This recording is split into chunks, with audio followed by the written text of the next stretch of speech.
Alright guys, in today's video we need to take some time to talk about Halo Infinite and how, in my opinion, this game is making Microsoft's next-gen console, the world's most powerful console, kind of look like a joke. And to be honest, I think most people would agree with me when I say that. I know there's going to be some people who think that this is just my attempt to troll Xbox fans or whatever, but I assure you that's not what this is. I honestly am a little bit baffled as to what exactly was shown, why it was shown, how Microsoft could sign off on it, and it's just a really bizarre situation in my opinion, so I have to take some time to talk about this, and we're also going to talk about something else that I need to talk about, because anybody who's been following this channel for a while, anybody who's been listening to what a lot of the Xbox guys have to say, and this is not me trying to cause any problems, I'm absolutely not trying to do that, but we do need to acknowledge that a lot of Xbox fans have been trying to hype people up, saying wait until you see how many games on the next generation Xbox run at 4K 60 frames per second, and maybe even 120 frames per second. And yet we have confirmation of a game that's going to be running at 4K 30 because they want the more cinematic experience. I know, it's absolutely insane. And yes, this game is in fact an exclusive to the next gen Xbox. So stick around for that. I also want to let you know that if you are interested in hearing more of my thoughts on Xbox's entire event and how it compares to PlayStation's event in June, we're going to be talking about that at length in tomorrow's podcast. The next episode of Press X Podcast will be going live Sunday, tomorrow at 12 p.m. Eastern, so I hope to see you there. Honestly, it's going to be a really good one. We're going to have a lot to talk about, so yeah. But today, we need to focus on Halo Infinite. Now, I think we can all agree that when you look at Halo Infinite, when you look at that gameplay, especially when you look at the screenshots, you look at the video clips of people pointing out just how not next gen this game looks, and how there's even moments in the gameplay demo where you can see pop-in, like very clear pop-in, right? And maybe this is nitpicking a little bit, but frankly, I don't think it is at all. Because especially when you hear all this stuff about the velocity architecture and how it's all about the tflops and not the SSD and IO throughput, right? You know me more than most people. I'm going to really kind of point this out because it really proves a lot of what we've been saying here on the channel, a lot of the stuff that I've been covering, not what I personally have been saying. I mean, I have my own, obviously, beliefs and thoughts and what I think is going to make the biggest difference or be considered the game changer for next generation, right? But when you listen to developers, when you listen to what they've been saying, there's a reason why they are so excited about the SSD that Sony put in the PlayStation 5 and why they're so excited about the less powerful console. There's a reason why you haven't been hearing nearly as many developers really talk about the next generation Xbox, at least not nearly as much. And when you look at Halo Infinite, when you look at that gameplay, it very clearly shows you that there is just something wrong here. Okay, this game has been in development for 5 years, and it's had possibly the biggest budget of any game in history. Okay? And not only that, it's Microsoft's biggest game. It's the game that Microsoft decided we need to put this front and center. This is the game that we're going to show like 10 minutes of pure gameplay of. And in my opinion, it was an absolute disaster. Now, I'm not trying to necessarily speak to the gameplay itself because the truth is, guys, I'm not the biggest Halo fan. And I think the reception on this game, even from a gameplay perspective, is somewhat mixed, where some people liked what they saw. Some people were saying it just looks kind of the same. It doesn't really look any different. It just looks like the same old Halo. And I'm not going to speak too much about that because, again, like, I'm not somebody who's really invested a lot of time into playing the Halo games. What I can tell you is that what I saw didn't really make me feel excited. It didn't make me, as somebody who's not really into Halo, suddenly be like, wow, I want to play Halo now. And especially from a visual perspective, I was kind of shocked at just how unimpressive it looks. And again, I have to highlight the fact that this is really, really bad by itself. But when you think about the idea of Microsoft's marketing campaign, when you think about all the times Phil Spencer says games are going to look and play best on Xbox Series X, and then you see this. And I have to put most of the emphasis on Halo Infinite because I know what some people are going to say. They're going to say, well, what about all the other games they showed? And yeah, there were a lot of games shown, but how many of them had fully fleshed out gameplay, right? Even when you look at the opening cinematic of this Halo Infinite campaign gameplay demo, a lot of people were saying that the facial animation of the guy who was talking to Master Chief looked kind of bizarre, and the acting was a little bit weird. And people have been showing screenshots left and right. You can't really avoid it of, you know, the comparisons between, hey, this is what Halo Infinite looks like. This is what a character model, you know, a character's face looks like on Halo Infinite compared to, you know, Sony's PS4 exclusives. And it's just kind of staggering.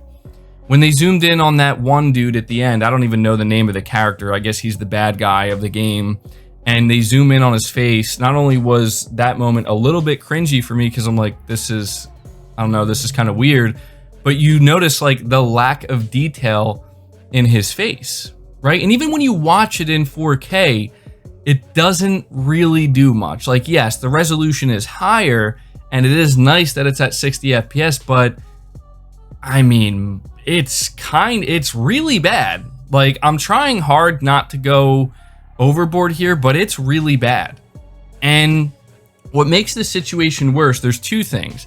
One is this completely destroys anyone who was trying to defend the notion of, oh, you know, it's fine. Microsoft wanting to put their games on the Xbox One, them wanting to make all of their first-party titles cross-gen, they're not going to be held back. There aren't going to be any issues. This completely destroys that argument. This also completely buries the argument that, oh, games on the PlayStation 5 are not going to look anywhere near as good, or there's going to be a massive difference, I guess is the best way to put it. People have tried to tell you there's going to be a massive difference between how games look and run on the PlayStation 5 compared to the Xbox Series X with its 12 tflops of compute power, right? That's completely gone now.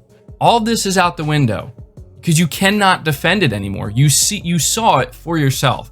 And it blows my mind how Microsoft just in one fell swoop just completely deconstructed everything that they've been trying to convince people of. The power, the fact that games won't be held back, you know, having the higher resolutions and the higher frame rates, all this stuff. They just completely deconstructed it themselves, right? And I've been telling you guys for a while now that I was always skeptical about these claims that Microsoft is making. Again, you hear a lot of the Xbox guys, and it's okay. Like, you know, they're going to get excited and they're going to defend it, obviously, because they want other people to be excited and they want to believe that surely Microsoft isn't going to mess this up. Surely Microsoft has learned from their past mistakes. And then you realize, oh, wait, right? And who knows, maybe this could be Microsoft's fault. A lot of people have been really hard on 343 Industries, and I'm not trying to defend them, but what I will say is this. If 343 came to Microsoft with this and said, okay, this is what we have, Microsoft should have been like, okay, we need to delay this game and find something else to show gameplay-wise at this show, because this is not ready, and this is not acceptable. I mean, you guys see the memes. Even the official screenshots that Microsoft released, people are saying this game looks like an Xbox 360 game. Halo 5 on the Xbox One X looks visually more impressive than this game. And to kind of top it all off here, to kind of put the icing on this cake, if you will, we actually have a response from Microsoft's Arron Greenberg to the criticism here, because people were kind of wondering, is this actually running on the Xbox Series X?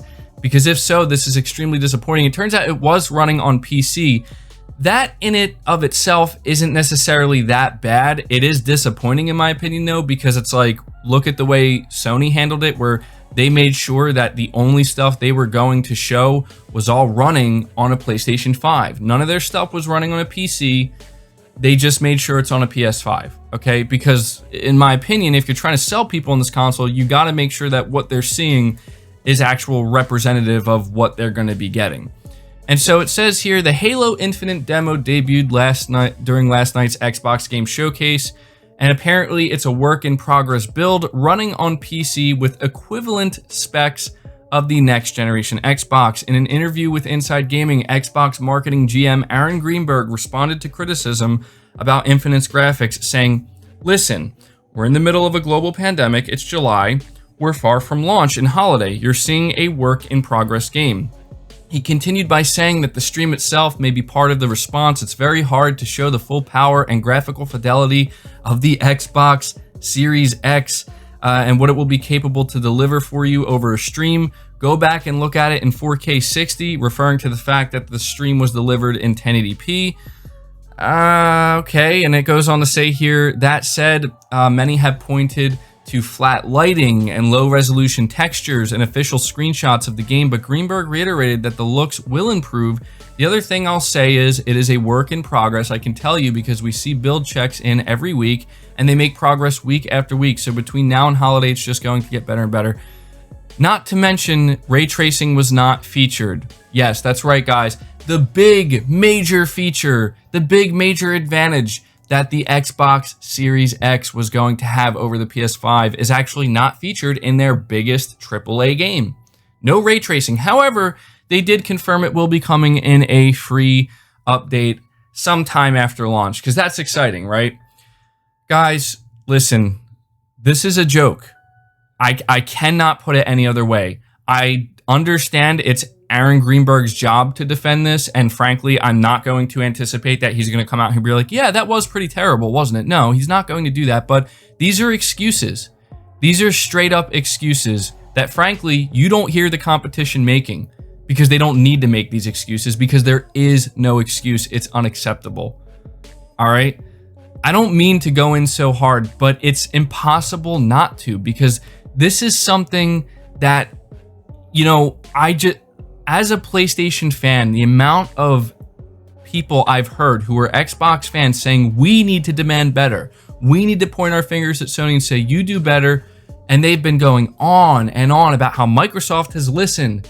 Microsoft is responding. And this is what you get? This is what you get. I want to end this by letting you know that another upcoming Xbox exclusive game, that game being The Medium, which frankly I do think looks pretty good. They showed off their dual reality gameplay, and it looks very interesting, potentially very innovative, so I really like what they're doing here. That's a game I most likely will try out and play. However, they did confirm that the game will be running at 4K 30 frames per second on the Xbox Series X. Yes, that's right. The console that was supposed to have higher frame rates than the PS5, because it can easily do it, right?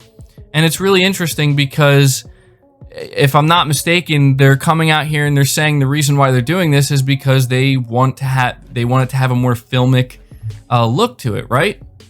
So, yeah, they put it right. It says it right here.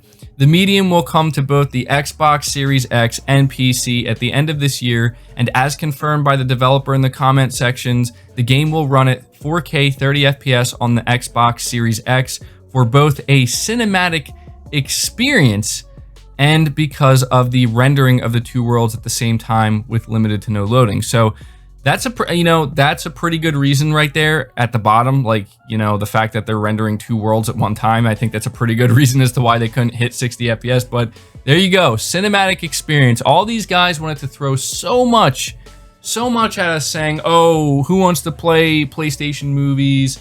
They want, who wants 30 FPS? And you know what? I'm going to be honest right now, guys. I feel just kind of sorry for the people who were genuinely looking forward to this, for the Xbox fans who were really hoping for something better. If you're somebody who's happy with it, that's fine. Be happy. You know, I've actually seen some people trying to defend Halo. I feel like maybe from a gameplay perspective, maybe you could. Anything else, though, you have to demand better. You have to demand better. That is unacceptable. You know, especially for if this is the only game you're going to showcase gameplay of on the world's most powerful console. First of all, show it actually running on that console. Second of all, make sure it actually looks impressive. Two simple things that should have been an absolute, like, yes, we're going to have this at this show. Like, it's just so simple in my opinion. And again, maybe this is Microsoft's fault, because you see Arron Greenberg like, oh, it's going to get better and better. Like, well, I would hope so. I would really hope so. I would also hope that you will delay this game if need be. If 343 needs more time, because I don't want to blame the developers, because, you know, they're talented. They know what they're doing, at least you assume, right? And this game has a massive budget. If they need to delay the game, let them delay it. It's the best thing for the game, and frankly, at this point, for your reputation. Because I'll tell you right now, if the game looks this way at launch, your launch is going to be an absolute disaster. And that's where I'm going to leave it. So, once again, guys, tune in to tomorrow's podcast. It will be going live at 12 p.m. Eastern. I hope to see you there. We're going to talk a lot more about this stuff, but I hope you did enjoy the video and enjoyed hearing me kind of rant about it a little bit. If you did, make sure you hit the like button to help it out. Hit the subscribe button so you don't miss any future content. Be sure to ring the bell notification icon so you never miss a video. Feel free to share this video out on top of all that. But until next time, guys, take care.